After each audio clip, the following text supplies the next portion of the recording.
À Kiev ce vendredi, la mission diplomatique africaine a appelé l'Ukraine et la Russie à la désescalade.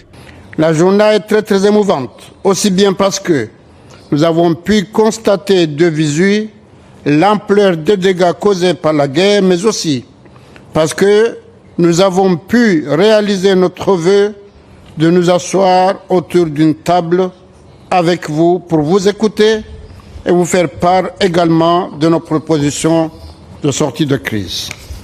Nous saluons votre écoute attentive et nous restons convaincus que les discussions franches que nous avons eues avec vous constituent un grand pas vers plus d'engagement en faveur de la paix.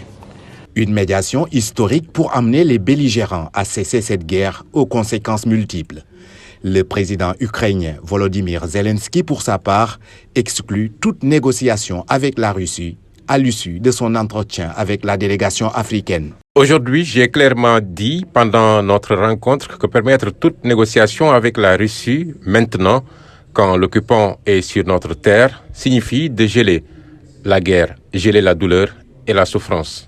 La mission africaine s'est rendue à Boutcha, ville symbole du premier traumatisme de cette guerre où des centaines de civils ont été exécutés au début de l'invasion russe. Les dirigeants africains se sont même recueillis au mémorial de la dite ville. Après Kiev, la délégation est attendue demain à Saint-Pétersbourg pour échanger avec le président russe Vladimir Poutine. La Russie, justement, qui a tiré ce matin 6 missiles de croisière de type calibre sur Kiev, la capitale ukrainienne. Une posture qui risque de compliquer davantage la situation.